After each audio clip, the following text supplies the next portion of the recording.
At some point, someone taught you that wanting too much was dangerous. So you made yourself easier to love by asking for less. You quieted your voice, softened your needs.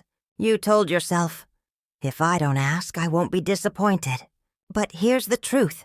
Silencing your desires doesn't protect you from pain. It just guarantees that you live without fulfillment. Wanting is not the problem. Disconnection from your wants is. You learn to anticipate everyone else's needs before your own. To read the room before you read yourself. To give until you were empty. And call it love. But that was never love. That was survival dressed as devotion.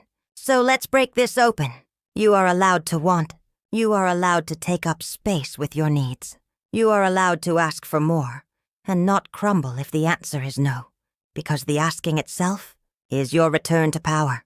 Whether it's saying, I need more affection. I want to go deeper emotionally. I need space to grow. Or even, I want to be touched this way. I want to feel safe before I open up. I want to be chosen without convincing. That's not selfish. That's self-honoring. And anyone who makes you feel wrong for asking was only ever benefiting from your silence. Asking is vulnerability, yes, but it's also clarity. It shows you who's ready to meet you and who's only here for what you offer, without asking for anything back. And let me say this clearly.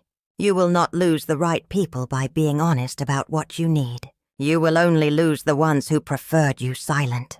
When you start asking for what you want, your life begins to organize around truth. And it's going to feel strange at first, unfamiliar, exposed. But then it will feel free. Free to stop pretending you're satisfied when you're starving. Free to be met on your level, not just tolerated. Free to finally say, I will no longer abandon myself to keep anyone else comfortable. This is what growth feels like. Not always easy, but always worth it.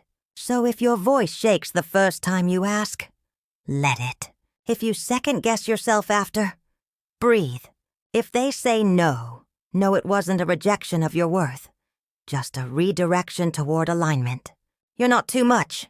You're just no longer pretending to be small. So ask. Ask with conviction. Ask with softness. Ask with fire. Because the life you want is on the other side of your willingness to speak it into being. If this gave you the strength to ask for more, like, share, and subscribe. And remember, your needs are not a burden. They're a bridge to the life that actually fits.